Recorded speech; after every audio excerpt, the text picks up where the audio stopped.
to solve the problems in chapter 7. Mr. 이승열 and his team will give a presentation on the solutions in chapter 7. 안녕하십니까. 챕터 7을 맡은 1조의 이승열입니다. 챕터 7은 베이시스나 랭크 그리고 그람슈미츠 정리와 같이 약간 기본적이면서도 굉장히 중요한 개념들이 많았던 단원이었습니다. 자, 그럼 이제 문제 풀이를 시작하도록 하겠습니다. 가장 먼저 1번에 대해서 설명을 드리면 여기 주어진 벡터들이 리니어 인디펜던트인지 판단하는 문제였습니다.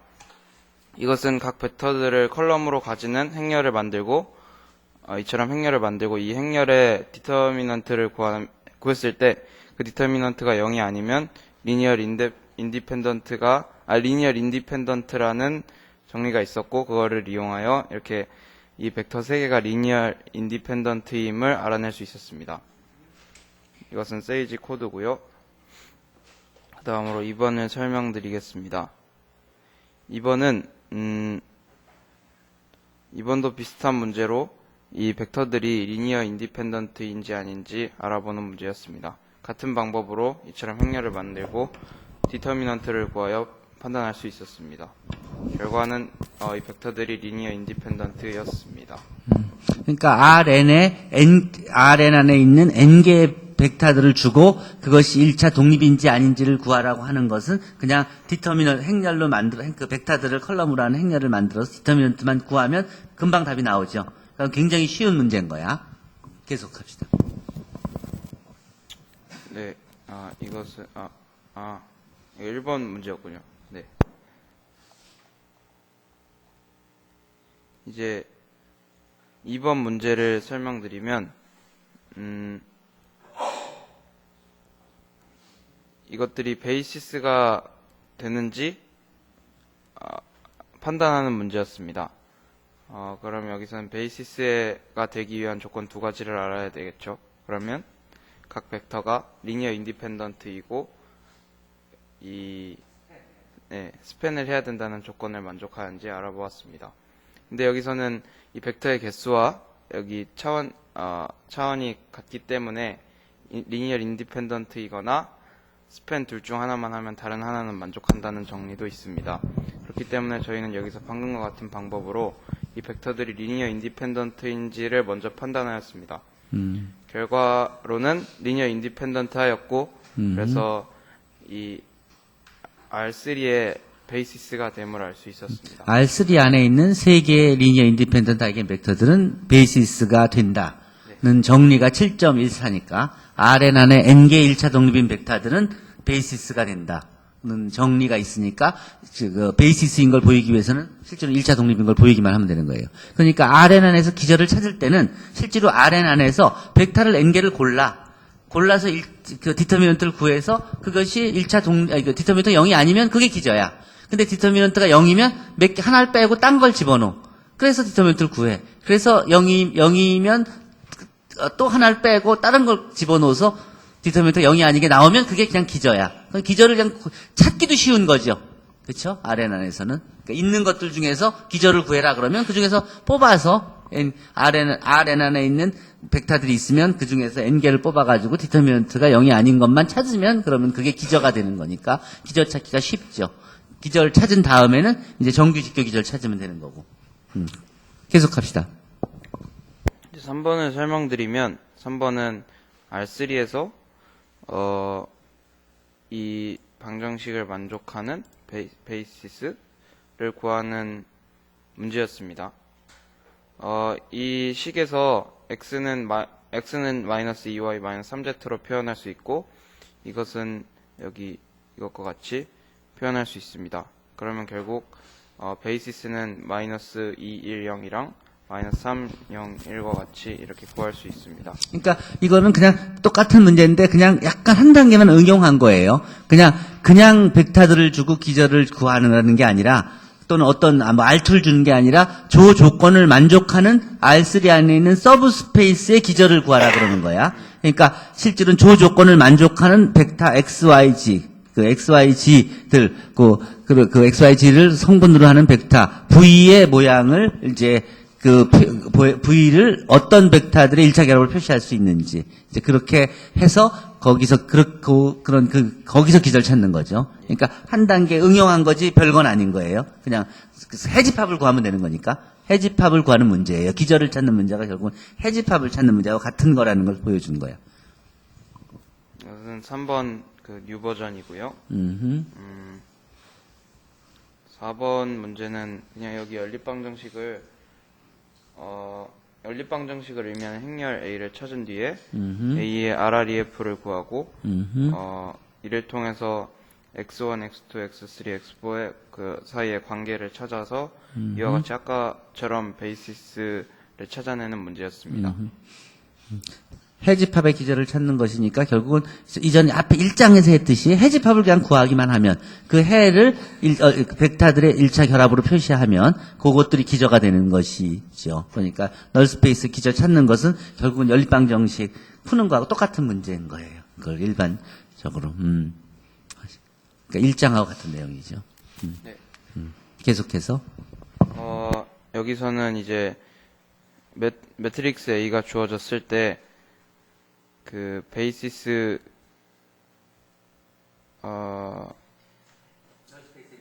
널스페이스의 기저와 널리티를 구하는 문제였습니다. 널스페이스의 기저만 찾으면 널리티는 그냥 나오는 거지. 네. 기저 안에 있는 벡터의 개수니까. 그러니까 그 기저를 찾기만 하면 되는 거예요. 기저 찾는 데는 널스페이스의 기저를 찾는 건 연립방정식의 해를 구하는 거랑 똑같은 문제고.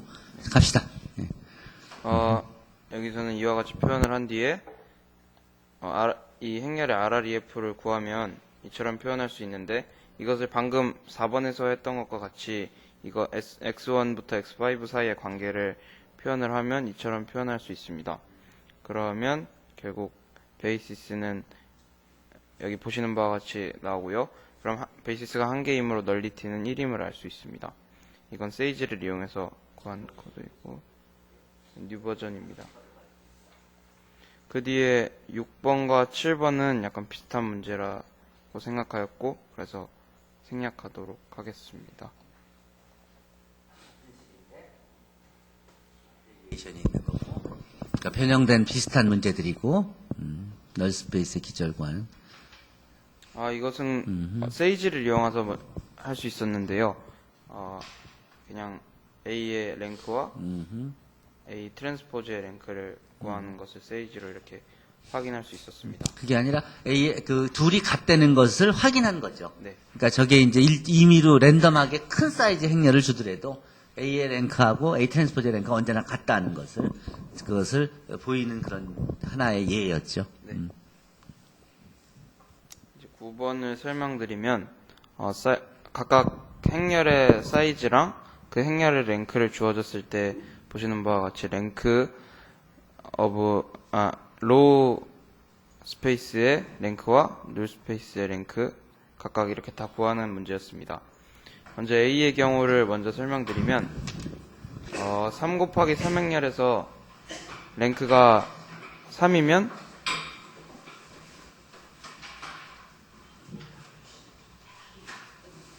랭크와 로우 랭크 오브 로우랑 랭크 오브 컬럼이 값이 같기 때문에 여기 랭크의 값과 같은 3, 3이 들어가고 눌리티 오브 A는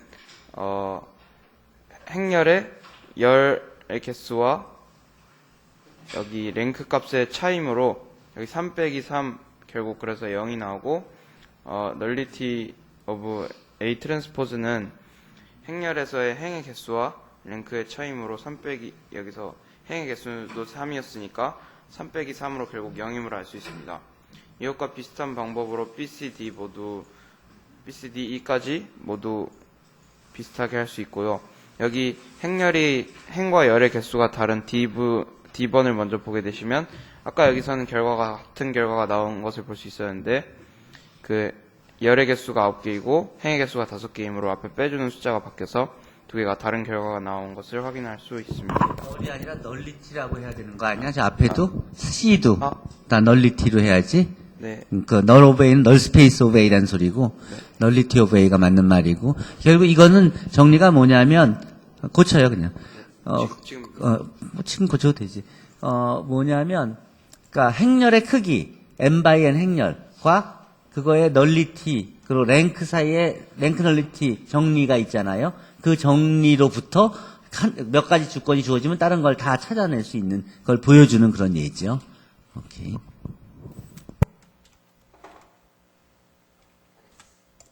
네. 그다음 9번 하고 10번은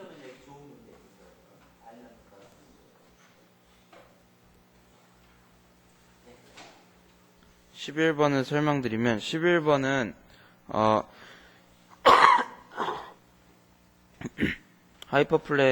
하이퍼플레인의 베이시스와 디멘전을 구하는 문제였습니다.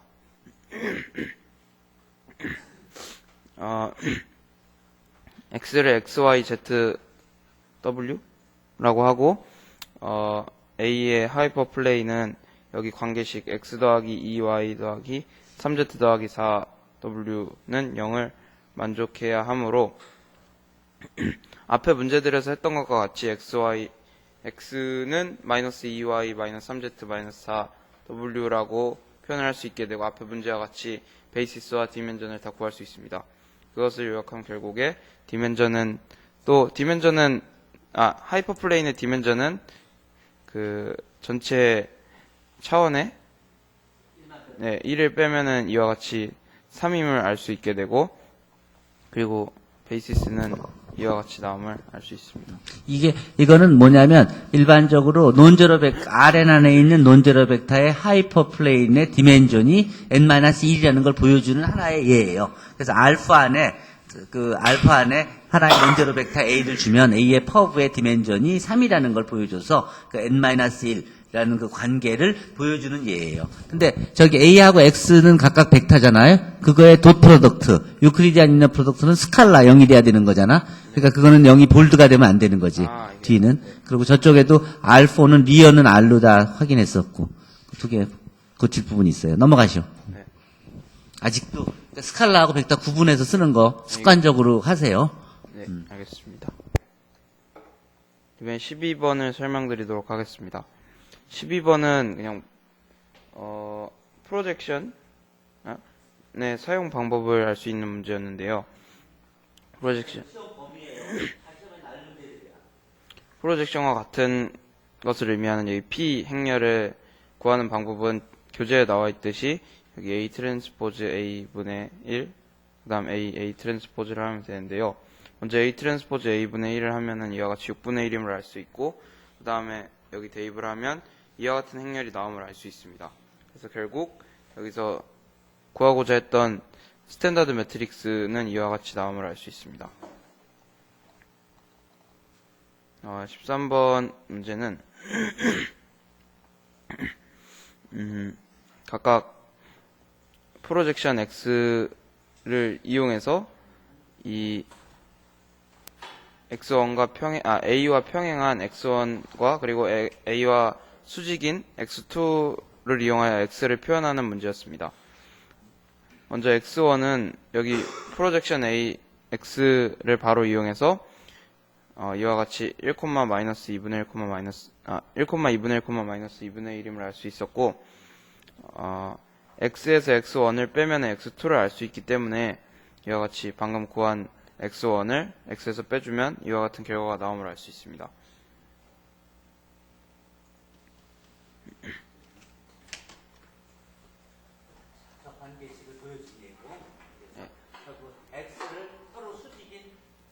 주어진 벡터 X를 서로 수직인 X1과 X2로 표시하라 그러면 결국 프로젝션 구해서 거기서 빼주면 그러면 바로 되는 거니까 그 구해서 두면은 그 퍼펜디큘러인 X1, X를 구할 수 있다는 소리예요.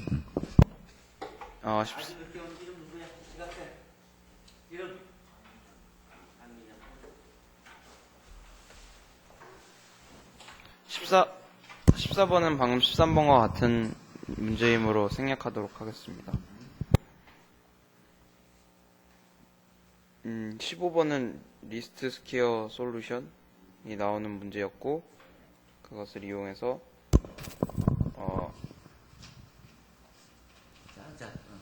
설명해요. 리스트 스퀘어 솔루션, 그러니까 해가 연립방 정식에서 해가 존재할 수도 있고 존재하지 않을 수도 있는데, 근데 언제든지 그냥 그 리스트 스퀘어 솔루션을 찾을 수가 있다는 거예요. 근데 그 리스트 스퀘어 솔루션 찾을 때 그 조건이 있지.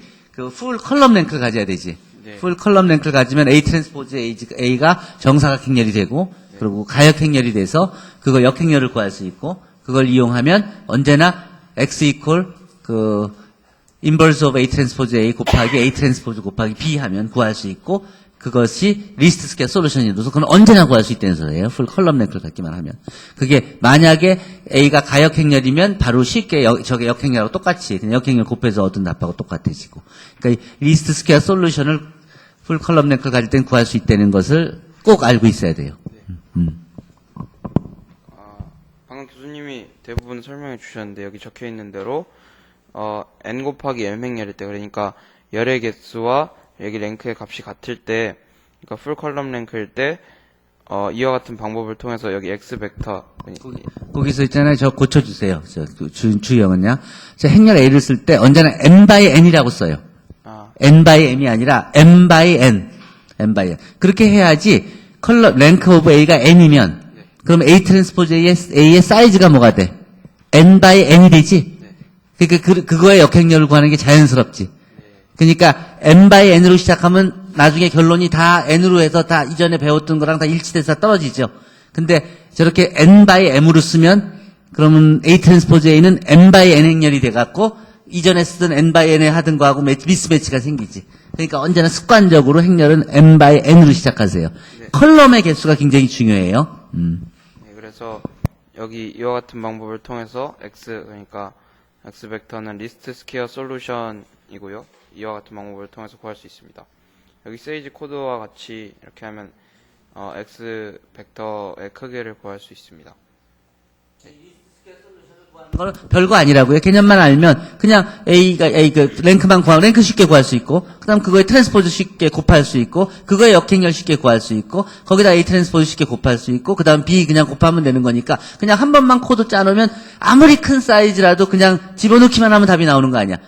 무조건. 그렇지 않아요? 그러니까 그 뭐 굉장히 단순한 작업이 되는 거예요. 별로 어려운 문제가 아니라는 거지. 그렇지? 예. 저 준비한 건 일단 여기까지입니다. 네, 뒤에 문제 하면 딴 챕터보다 많아가지고. 오케이. 수고했어요. 수고했어요. 그 외에, 그다음, 커브 피팅 문제는 하나도 안 했나? 자, 이것까지 내가 설명해 줄게요. Find the 리스트 스퀘어 커브를 구하라. Passing through this. 하나, 둘, 셋, 넷 점. 점 5개 점을 지나는 이 4차 다항식 구하는 문제. 이게 이제 앞에서 이미 한번 이런 문제들 연립방정식에서 접해봤죠? 그러면 이 시기 이 점을 지나려 그러면 여기다 대입을 할 수 있죠? 그러면 여기 A1, X1, Y1, X2, Y2를 다 대입하면 식이 5개가 이렇게 나오잖아요? 이걸 연립방정식으로 만들면 이런 연립방정식이 되죠? 그럼 이 연립방정식에서 이 역행렬을 구해서 곱해주면 바로 A0, A1, A2, A3, A4가 나오죠? 그러면 그것을 여기다 대입하면 바로 다항식이 나오게 되는 것이죠. 요 계수를 요 AI로 갖는 요 다항식이 되는 것이죠. 근데 중요한 건 뭐냐면, 이건 금방 구할 수 있죠. 연립방정식 이렇게 대입해서 연립방정식 만들어서 역행렬 구해서 곱하면 되니까. 문제는 점이 한 10개쯤 있고, 이 식은 3차식인 경우라면 어떻겠어요? 아까 실장은 그렇게 해서 지금 사실 설명들을 자세히 해줬는데, 그람 슈미츠 전기직교화법 알아야 되고, 트랜지션 매트릭스에 대해서 행렬의 기저 변환에 따라서 벡터 모양들이 어떻게 달라지는지에 대한 문제, 트루 폴스 문제 등등을 여러분들이 꼭 알아야 되는 그런 내용들입니다. 자, 이상으로 실장을 마치도록 하겠어요.